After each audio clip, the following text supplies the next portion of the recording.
Everyone in the harbor town of Marlow's End knew what happened to people who walked into a room with Damiano Ferraro uninvited. They knew it the way you know the tide, without having to be told twice.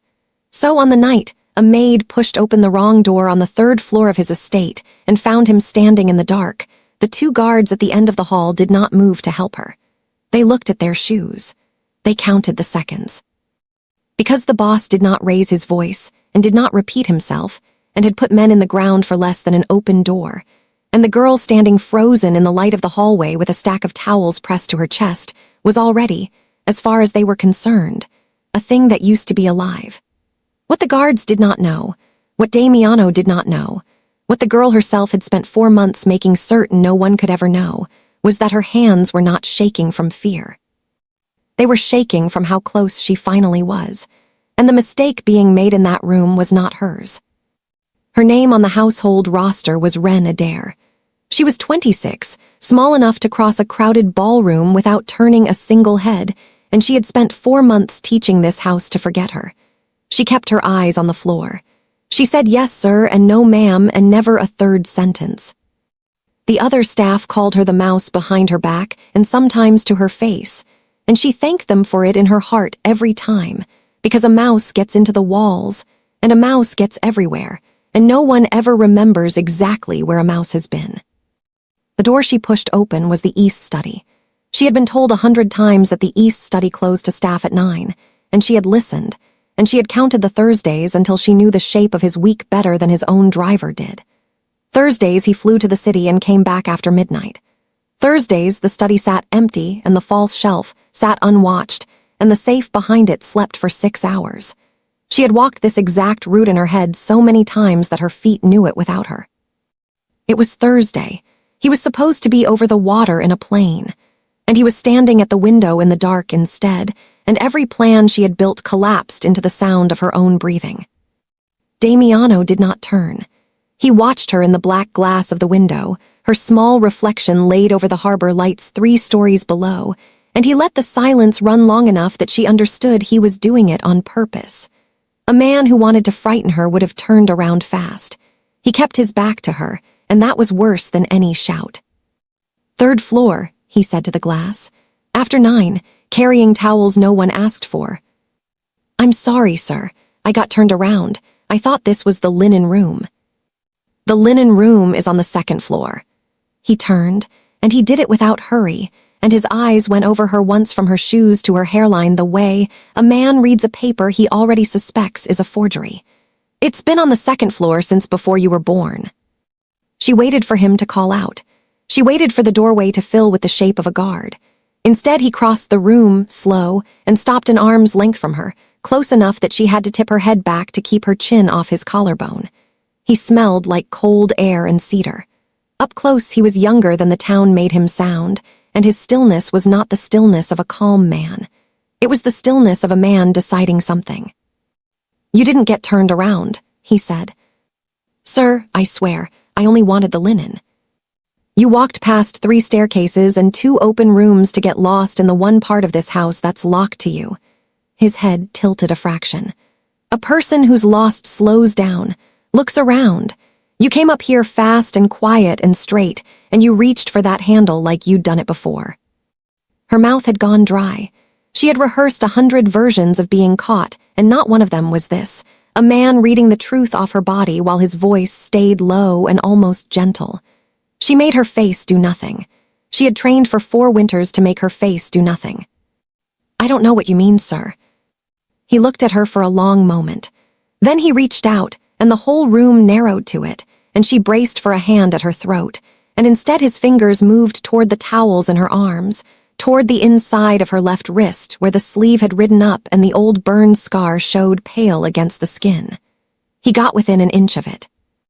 And then he stopped himself, his hand hanging there in the small space between them, and something crossed his face that she would spend the whole sleepless night trying to name and failing. He drew the hand back. He stepped away. He gestured at the door with 2 fingers, a small, tired flick, and every ounce of danger drained out of the room like water finding a crack. "The linen room is on the 2nd floor," he said again. "Don't get turned around again." She left. She did not run, because a mouse does not run. But the cart's wheels shrieked on the marble, and she did not stop until she reached the servant's stair and shut the door and put her spine to it, and let herself shake in the dark where no one could count it against her. He had let her go. Damiano Ferraro had caught her 3 feet from the one safe in the world she needed to open, and he had let her walk out. It made no sense. He had read her cover apart thread by thread in 90 seconds, and then he had handed her the linen room lie back like a gift and told her to go to bed. Men who read spies that fast did not let the spy leave, unless they wanted something the spy could not yet see. She lay awake until the harbor birds started up, turning it over. And the last thing she saw every time she closed her eyes was his hand, hanging in the air an inch from the scar, deciding not to touch it. To understand why Ren Adair was on her knees, scrubbing the floors of a man like that, you have to go down to the loading bay, into a night 15 years gone, where an 11-year-old girl is learning to hold her breath. She is behind a stack of wooden crates. Her father put her there. His name is Daniel Marsh, and he keeps the books for men who kill people who touch the books, which is a thing she does not understand yet and will spend her life understanding.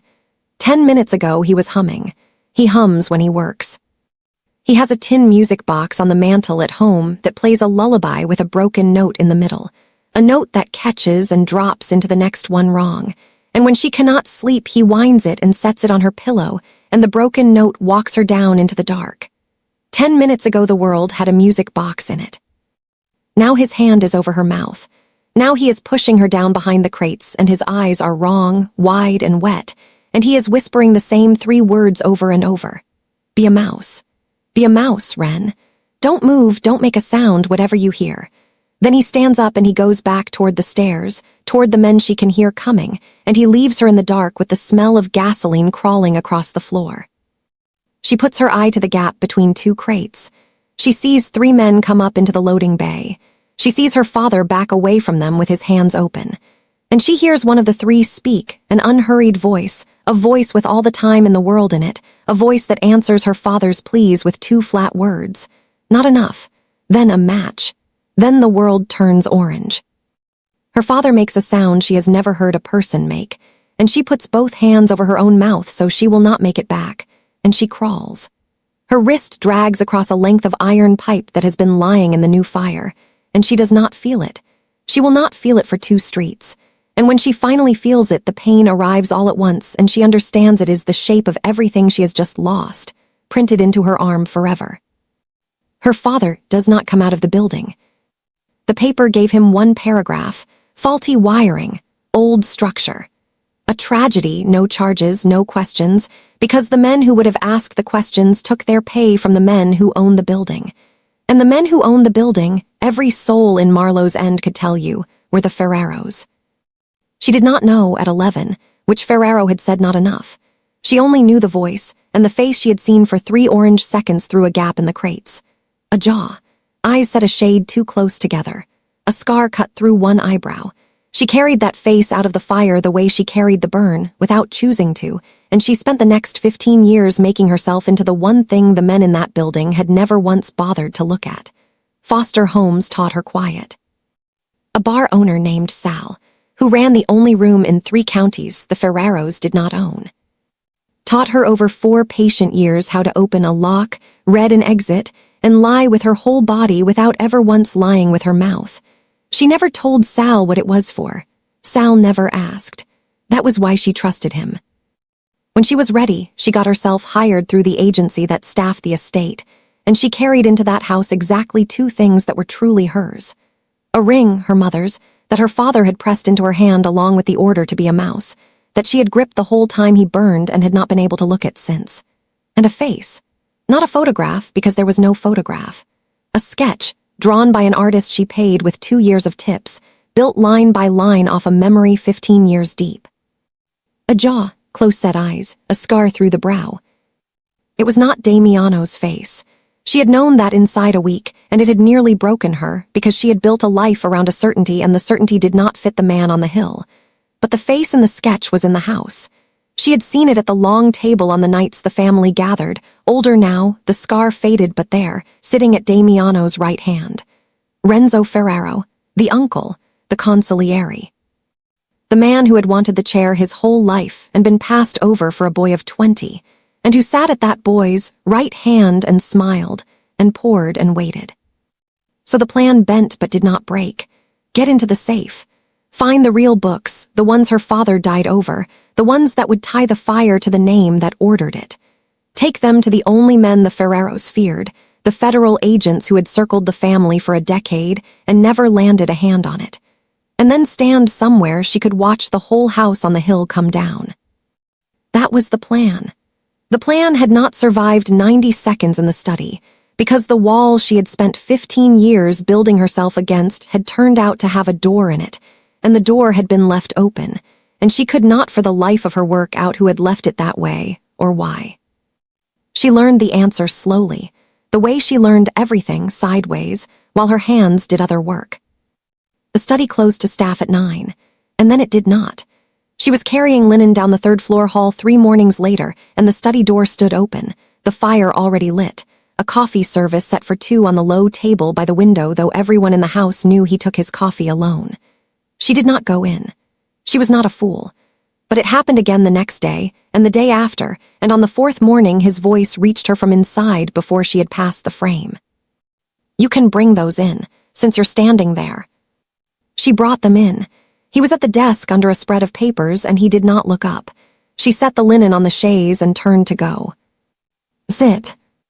"I'm not allowed in the family rooms, sir." "I decide what's allowed." He looked up then. "You've been on your feet since 5. Sit down before you fall down and give me the paperwork."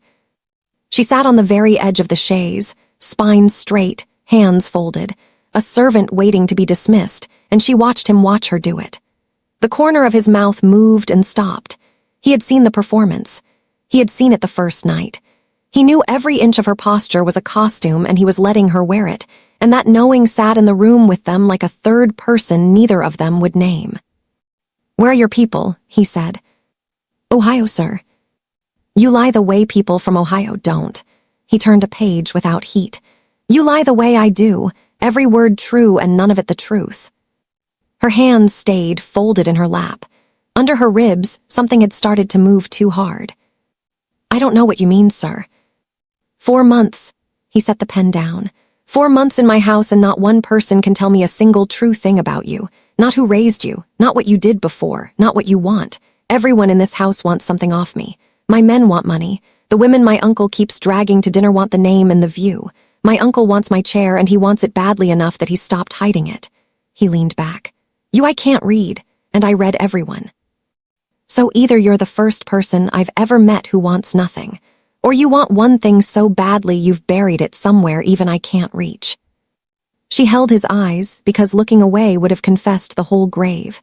"I want to keep my job, sir." He looked at her a long time, then he picked the pen back up. "Bring the linen yourself from now on," he said. "I don't want the others in this room." That was the beginning of it, though she did not let herself call it a beginning. The house ran on fear, and she had learned to read its weather, and the strange thing was how the weather changed shape depending on which Ferraro was under the roof. When Damiano was home, the fear was a low, even pressure, men standing straighter, the cook adding a second dessert, the whole household leaning toward the study door like plants toward a window. She saw why, one afternoon, without meaning to. A man came to the house who owed the family money and had been telling people in town he would not pay it. He was brought to the study. Wren was in the hall with a cart when he went in loud, and she was still there 20 minutes later when he came out gray and quiet, and folded in on himself like a coat with no man in it, and Damiano had not raised his voice once. She had heard every word through the door, and not one of them had climbed above the level of a man ordering breakfast. That was the reputation. Not the shouting, the not shouting, the certainty underneath it that whatever he decided in that low, even voice would simply happen, the way weather happens, and no pleas would be enough to bend it. She should have been afraid of that man. She was afraid of that man. And underneath the fear, in a place she refused to look at directly, was the memory of his hand hanging an inch from her scar, deciding not to touch it, and the two things did not cancel out. They braided together into something with no name she was willing to give it. When Damiano was gone, the pressure did not lift. It only turned. It swung to the long room at the west end of the house where Renz held court with the older soldiers, and the fear in that room had a different grain to it, because Damiano's power was the ease of a man who had never had to prove himself, and Renzo's was the appetite of a man who had spent 60 years proving himself and being passed over anyway. She served wine at those gatherings. She kept her eyes down and her hands level, and she carried the loading bay voice in her ears while she poured, matching it against the voice at the table, and there was nothing left to doubt. The same unhurried patience. The same all the time in the world. Renzo Ferraro had stood in a burning building and told her father please was not enough, and now he took his glass from the daughter's hand and thanked her by not looking at her at all. One night he looked. She was refilling the glass beside his when his hand closed around her wrist. Not hard, just enough to stop the pour. He turned her hand over, and the sleeve slid, and the burn showed pale in the candlelight, and she felt every soldier at the table go quiet and watchful the way animals go quiet before a bigger animal moves. "How'd you come by that?" Renzo said. She had rehearsed the answer for years. It came out flat and easy. "Grease fire, when I was a girl, I don't cook anymore." She let her mouth make a small, rueful shape. Renzo studied the scar. His thumb moved across it slow once, and she stood absolutely still under a touch that made her want to drive the bottle through the eye set too close to its neighbor. "Fire's an ugly way to get marked," he said. His thumb stopped on the worst of it. "You want to be careful in a house like this, girl. Old houses, bad wiring." He looked up at her then, and for one cold second she thought he saw it, thought 15 years had collapsed, and he knew exactly whose wrist he was holding. "Accidents happen," he said. And he let her go, and he smiled, and it was the loading bay smile, and she poured the next glass without spilling a drop because she was Daniel Marsh's daughter and her father had died a mouse, and she would not give this man the sound. She was crossing the dark front hall afterward, letting herself shake finally where the house could not see it, when a hand caught her elbow and spun her, and she nearly screamed before the shape of him resolved into Damiano. He had come home early. He still had his coat on. There was salt air coming off him. "What did he say to you?" "Nothing, sir. He asked about a scar." His grip tightened, then eased, like he had caught himself doing it. In the dark she could not read his face, only feel the anger coming off him in waves with no direction she could put a name to.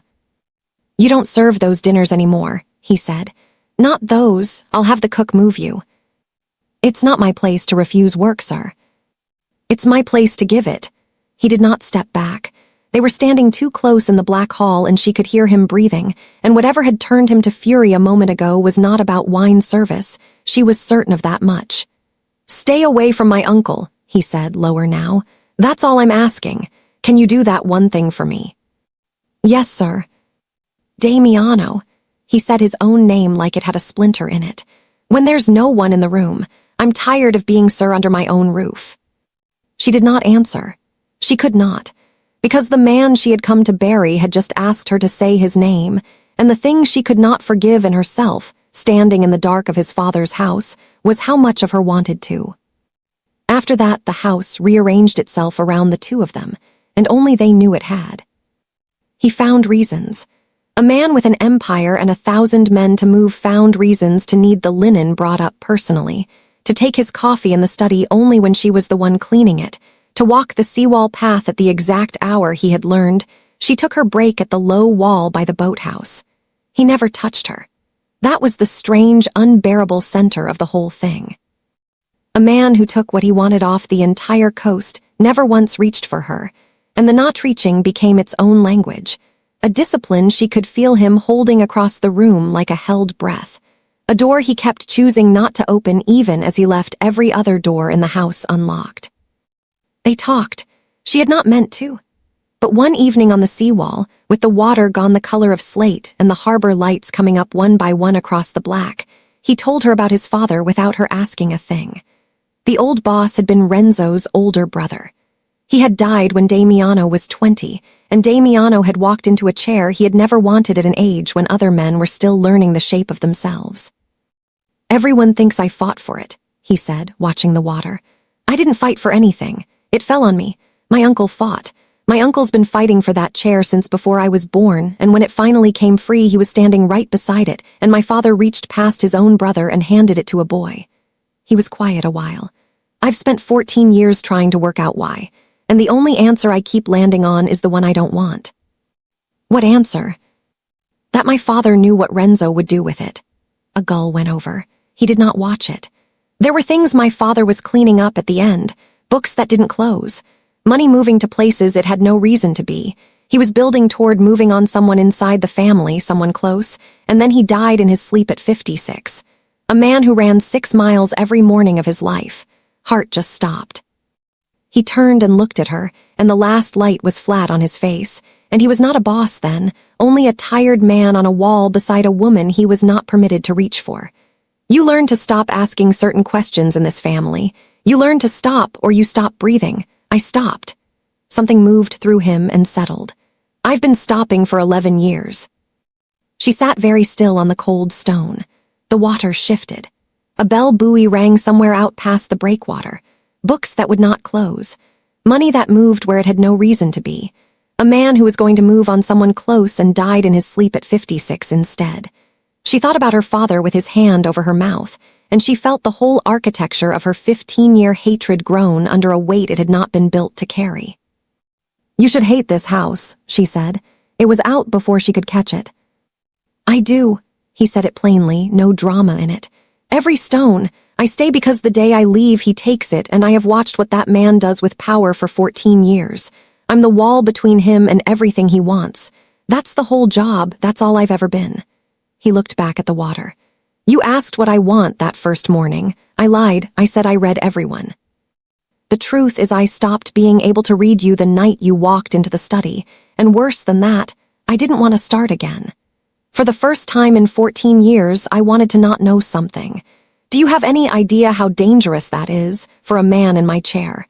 To want the mystery more than the answer." She understood it. She understood it the way you understand you have already gone off the edge a long moment before your body catches up to the fall. She kept working the plan anyway. That was the thing she would never afterward be able to explain or forgive, that even as her heart went over by the day, her hands went on, because 15 years does not have an off switch, because a girl behind a stack of crates had made her father a promise she had never once said out loud. There was a night the power went out across the whole hill, a storm come up off the water fast, and the house dropped into black, and the men fanned out with flashlights to check the generator and the gates. Ren was in the third-floor hall with a candle when the study door opened, and Damiano stood in it, lit from below by his phone, and neither of them said anything for a moment while the rain threw itself at the windows. Then he stepped back to let her in, and she went, because a mouse takes every open door, and because she had stopped being able to lie to herself about why her feet moved when this particular door opened. It did not touch. He sat in the chair by the cold hearth, and she sat on the edge of the chaise, and the storm walked back and forth over the roof, and he told her about his mother, who had left when he was 9 and sent a card every birthday until he was 15, and then stopped, and she found herself telling him about a music box, carefully, sanded down, a tin box with a broken note that a person she would not name used to set on her pillow so she could sleep. She watched his face while she said it. She was watching for the flinch, the recognition. Some tell that the words dock, street, or marsh, or fire lived somewhere behind his eyes.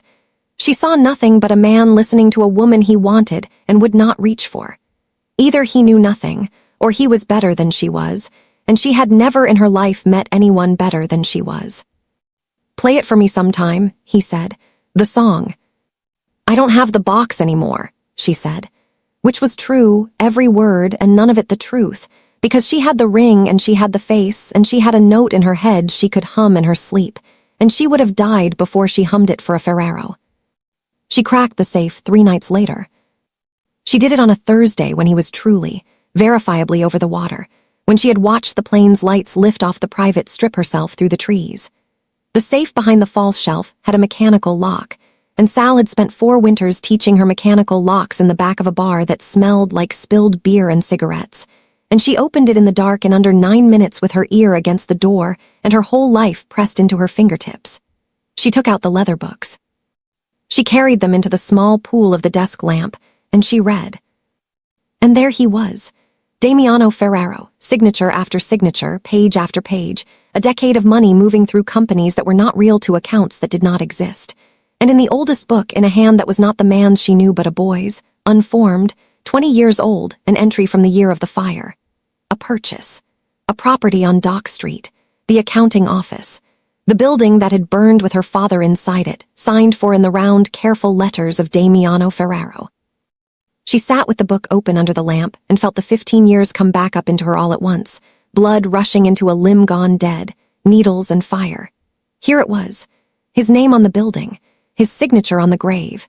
She had let herself go soft.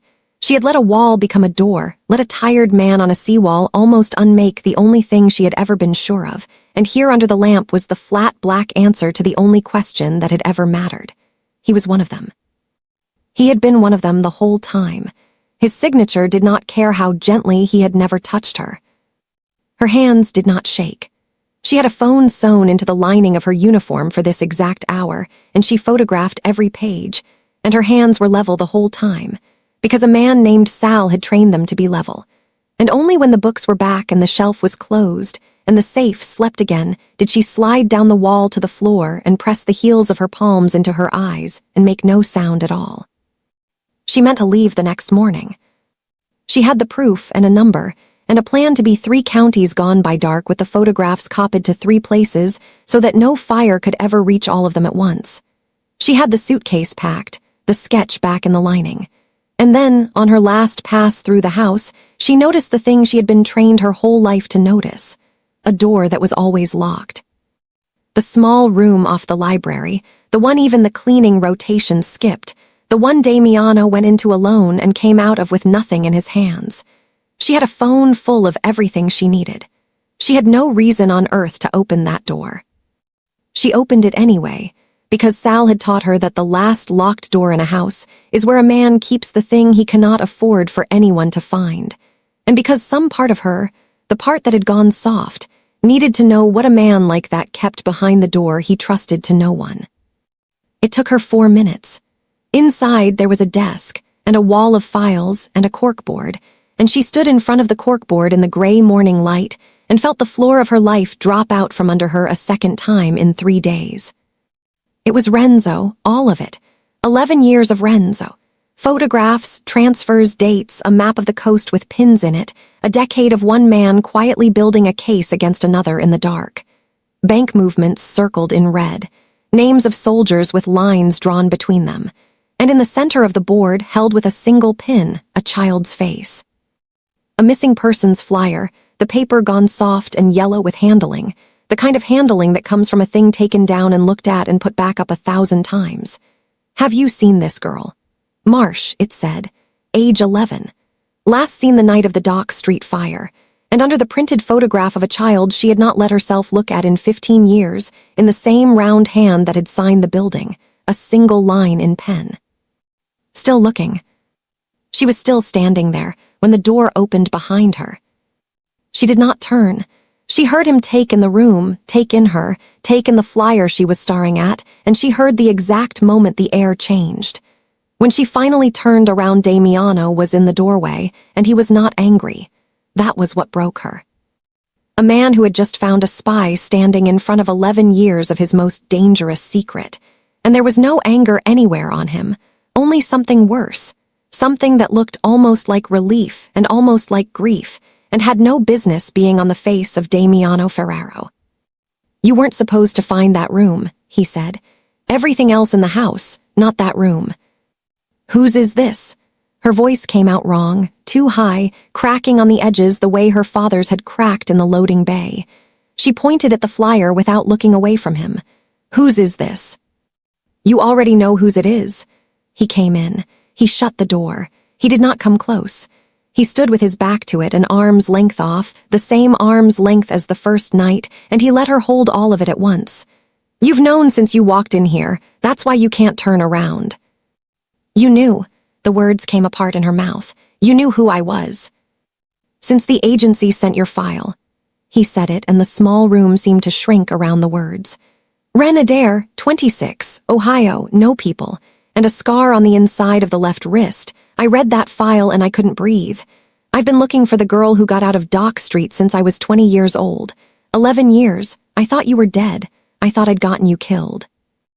And then a staffing agency drops your face on my desk like it's nothing, like it's just another maid, and I left every door in this house open because I needed you to find what you came to find. I needed you to see the ledgers. I needed you to see his name. I've been trying to hand it to you since the day you walked in, and I couldn't work out how to do it without telling you the rest of it. Your name is on the building. She got it out flat. It was the only ground she had left. Yours, not his, I have it. You bought the place my father died in. It's in your hand. I know. He did not flinch from it. That was almost the worst part. I know it is. Then say it. Her whole body had started to shake, and she let it, because she was done being a mouse in this room. She was done holding still. Say what you did, because I have spent 15 years learning your family's face, and I want to hear one of you say it out loud with your mouth for once instead of signing it in a book where nobody has to read it. And Damiano Ferraro, who never raised his voice, who had faced down a man across that study without his tone climbing above the level of breakfast, opened his mouth to give her the truth, and it did not come out smooth. It came out in pieces. I was there. His hand went flat against the door behind him and stayed. That night on Dock Street, I was 20. Renzo, he said it was a collection, just a collection, come along, learn the business. My father wanted me to learn the business. And I went up those stairs behind him, and your father. He stopped. He started again lower. Your father was on his knees, and I stood there. I stood on the stairs, and I watched a man beg, and I did not move, because I was 20 and I was a coward, and Renzo was the only family I had left who would look at me. And by the time I understood what the gasoline was for, it was already. His jaw locked. His hand pressed harder against the door. I pulled a man out. There was a night watchman by the door, and I got him out, and I told myself that made it something. It made it nothing. I left your father in there. I was 20 feet away, and I left him. And then my father died in his sleep 3 weeks later, and Renzo put 40 documents in front of me and told me sign here, and here, and here. This is how it works now. And I signed everyone because I could not read them through. I could not. And one of them was a building on Dock Street. I put my name on the place I watched your father die in because I was too much of a coward to read what I was signing. He was breathing hard now, the careful, even voice gone somewhere she had never seen it go. So yes, my name is on the building, and I have known for 11 years that Renzo lit it, and I have known for 11 years that I stood on the stairs and let him, and I have done nothing but build a board in a locked room and look at a flyer of a dead girl, because moving on him meant war, and I told myself someday, for 11 years while I ate at his table and called him uncle. That's the truth. That's the whole truth. I'm not the man who killed your father. I'm the man who watched and profited and waited. If you came here to put a Ferraro in the ground, you don't have to look any further than me. I've been waiting for you to do it since the day I read your file. The room was very quiet. Outside the door, the house went on with its mourning, deaf to all of it. Ren stood in front of 11 years of a man's guilt with a phone full of his signature against her thigh, and she understood, finally and completely, that there was no clean version of this. There was no innocent man she could love and no simple monster she could destroy. There was a boy who had stood on a set of stairs and grown into a man who owned the ashes, and there was a girl who had crawled out of the same fire and grown into a woman who could not tell any longer where her plan ended and her wanting began. You didn't leave the doors open to give me the truth, she said. Her voice had gone steady again and cold, and it frightened her more than the shaking had. You left them open because you needed a witness. You've been building a case for 11 years and you can't close it without someone who saw his face. You couldn't touch him. I can. I'm the one piece you were missing. She watched it land on him. You didn't find me. You found the weapon. Yes, he did not lie to her. She would give him that later in the long accounting she would do of him. He did not lie. That's how it started. I need you. I have always needed you. You're the only living person who can put Renzo's face to that fire in front of the family, and without that he walks, he cuts a deal. He dies old and warm in a bed. I built this whole board around a witness I thought was dead, and then she walked into my study carrying towels. His hand came off the door. And then I made the mistake I've been making since the first night. I stopped being able to see the weapon. I could only see you. She left the room. She did not answer him. She went down to the servants' quarters and she sat on her narrow bed with the packed suitcase at her feet and the phone in her hand.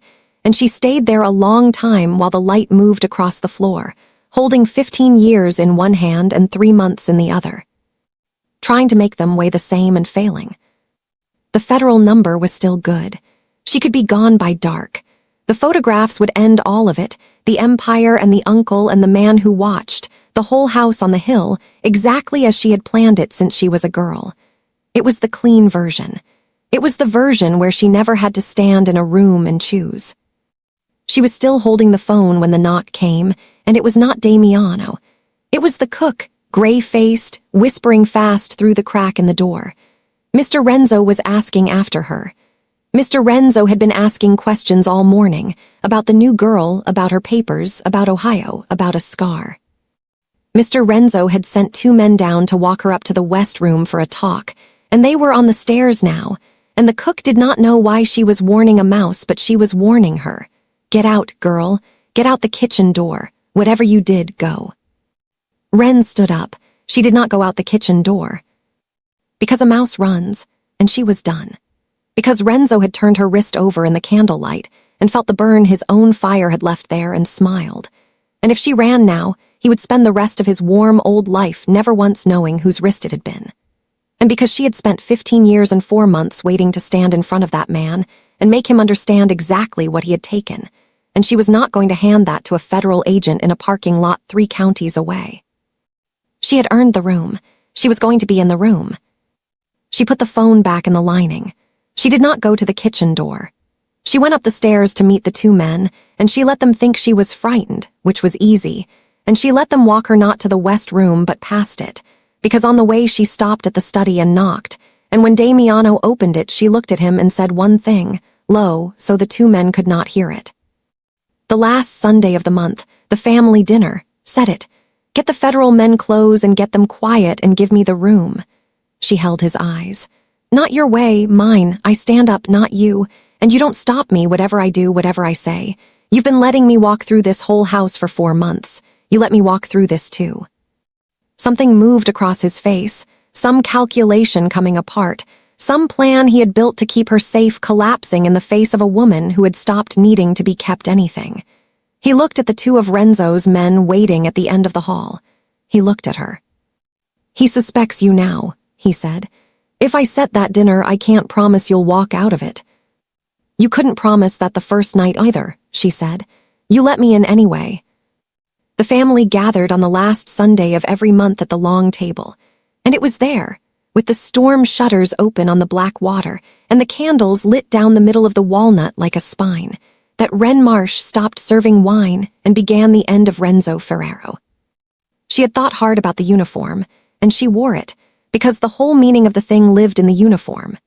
She came into the room the way she had come 100 times, small and quiet with a bottle in her hand, and the family ate, 20 men and a handful of wives and Renzo at Damiano's right hand where he had sat for 14 years, and no one looked at her, because you do not look at a mouse. Damiano sat at the head in the chair his father had chosen him for, and he was very still, and only she could see the price of the stillness in the set of his shoulders. He had done what she asked. 2 men who did not eat sat quietly near the doors with their coats on and their eyes moving, and they were not Ferraro's. The blade was in the room. It was only waiting to see whose hand would swing it. She poured down the table. She reached Renzo's glass last. She filled it, and then she did not step away. You asked me about my scar, she said. The conversation did not stop all at once. It came apart the way rope comes apart, thread by thread, as one man and then another noticed that the mouse was speaking, unbidden, at the family table, and that the boss at the head was not stopping her. Renz looked up with the mild irritation of a man interrupted at his meal. Grease fire, you told me. He lifted the glass. When you were a girl. I lied. Her hands were level. She had a lifetime of them being level, and she spent all of it now. It wasn't grease. It was a building on Dock Street 15 years ago. She watched his hand and the glass in it, and she watched the precise moment the glass stopped moving toward his mouth. I was 11. My father put me behind a stack of crates in the loading bay and told me to be a mouse, and I was so quiet you'd have thought there was no one there at all. I watched through a gap in the wood while 3 men came up the stairs. I watched one of them tell my father that please wasn't enough. And I watched him strike the match that burned my father alive while my father was still standing there to feel it. The table had gone to stone. Down the length of it, 20 men who feared 2 Ferraros were understanding, all at once, that they had spent 4 months handing their glasses to something they had never bothered to see. "You have a scar through your left eyebrow," Wren said. She did not raise her voice. She had learned that from the man at the head of the table. "Your eyes sit a little too close together, and you have a way of talking, low, unhurried, like nothing in the world can reach you where you are. I have heard that voice every single night for 15 years. She set the bottle down on the walnut, gently, the way her father used to set the music box on her pillow. "You turned my wrist over 3 weeks ago. You ran your thumb across the burn your own fire gave me, and you looked me full in the face, and you did not know me because I was never a person to you. I was a loose end you thought you'd tied off before I was old enough to spell my own name." Her chin came up. "My name is Wren Marsh. My father was Daniel Marsh. You murdered him on Dock Street, and I am the one thing you did not burn." Renzo moved for the gun under his coat. He was fast, faster than an old man had any right to be. But the men by the door were faster, and there were more of them, and the 2 quiet men in coats were already standing, and before his hand cleared the jacket there were soldiers on him, pinning the man who had wanted this table his whole life down against the top of it. And Wren stood over him with the empty bottle in her hand and did not touch him, because touching him would have made it hers and small, and she wanted it to be his and enormous and witnessed. Let the family see. Let them see him held face down against the walnut by his own men while a maid tells the truth into the candlelight. A man dies once. A man like Renzo, ended in front of everyone who ever knelt to him, unmade by a mouse he never once looked at, dies forever. "You have nothing," Renzo said, and for the first time in 15 years his voice was not calm. It came out high and splitting, and she knew that sound. She had heard her own father make it on the last night of his life, and there was no satisfaction in it and no peace, only the old grief turning over one more time. "A girl's story, a scar, you have nothing." And this was the part she had not told Damiano she would do. She turned to the head of the table. She looked at Damiano, who had risen, who had a folder in his hand, who had built his careful, clean ending where the uncle went down, and the nephew kept the chair, and the house on the hill got a new face and went on. And she saw the whole shape of it laid out in front of her, the version where she stood up as his weapon and swung once and was then supposed to be grateful, and marry the wall, and let the house go on. And she made the choice the girl behind the crates never got to make. "He's right," she said to the whole table, and she watched Damiano go still. "A scar and a story isn't enough. It was never going to be enough on its own. You need someone who was there, someone who watched it happen, someone in this family who stood on those stairs that night and can tell you exactly what Renzo Ferraro did." She held Damiano's eyes down the length of the candles. "Isn't that right?" The room turned toward the head of the table. She watched it cost him everything. She watched 14 years of careful, low, even control break apart on his face in front of every man who had ever feared him. He could have lied. He was the best liar she had ever met, better than she was, and he could have looked at her and denied it and kept the folder and kept the chair and let her hang out there alone with her scar and her story. She had bet her life on the fact that he would not. She had bet it on a man's hand, hanging an inch from her wrist, deciding not to touch it. "I was on the stairs," Damiano said. It did not come out even. His voice broke on the second word, and he let it break, in front of all of them, the thing he had never once let anyone see. "I was 20. My uncle took me up those stairs and told me it was a collection. I watched him do it. I watched Daniel Marsh go down on his knees, and I stood there and I did nothing, and I have carried it every day since, and I signed my name to that building 3 weeks later because I was a coward who could not read what his own uncle put in front of him." He set the folder down in the pooled candlelight, and his hand was not steady, and he did not try to make it steady. "The money that paid the men on Dock Street, it's in here, under his name and under mine.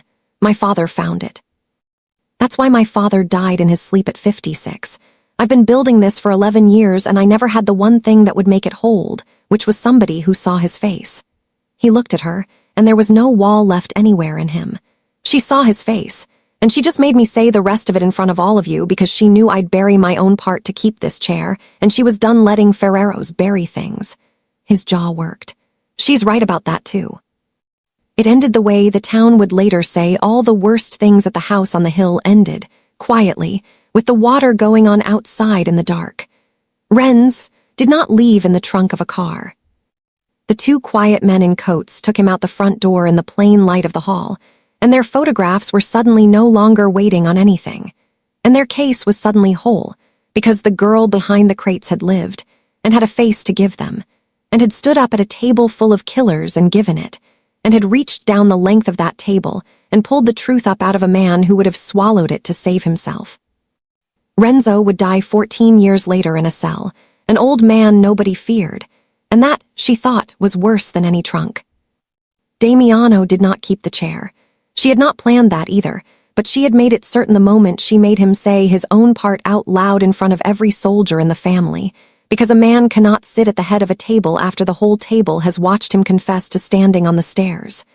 The house on the hill came apart slowly over the years that followed. Some of it went to the federal men. Some of it went to nothing. He let it. He told her once that the day she made him break in front of the family was the first free breath he had taken since he was 20, and she believed him, because she had watched it happen, and there had been something in his face when the control finally went that she had never seen on it before and never stopped being glad she caused. He did not ask her to forgive him. That was the thing she had not expected and could not stop being undone by. He knew there was no clean version. He had watched her father burn, and he said so, out loud, whenever the past came up between them, in that voice that had finally learned how to break. He never once told her he was a good man. He told her he was a coward who had spent 11 years becoming something else and had not finished, and he let her watch him fail at it and start over, and he never asked her to call the failing anything prettier than it was. She stayed for that, not despite the darkness in him, because he was the only man she had ever met who would not lie to her about it, and she had spent her whole life among people who lied about the fire. There was no wedding on a seawall. There was, one gray morning most of a year later, in a house that had stopped being afraid, a small package left outside her door with no note, because he had never once been able to say the largest things out loud, only the terrible ones. She opened it on the floor of the hall. Inside was a tin music box, old, dented, the wrong one and yet exactly right, and she understood without asking that he had spent months finding it, that he had gone looking for the one thing she had described to him in the dark during a storm and had never let him hear. She wound it with her thumb. The lullaby came out thin and imperfect. And the broken note came around, the note that catches and drops into the next one wrong, and she waited for it to gut her the way it had gutted her every night for 15 years, and it did not. It only played. She sat on the floor of the hall with the box in her two hands and let the broken note go all the way through her and come out the other side, and when it caught, she felt his hand close gently over the burn on the inside of her wrist, the exact place his uncle had touched and not known her, except this touch asked for nothing and took nothing and only stayed, his thumb moving slow across the scar in time with the tin. The note dropped wrong into the next one. It always would. And for the first time in her life, she did not need it to be fixed.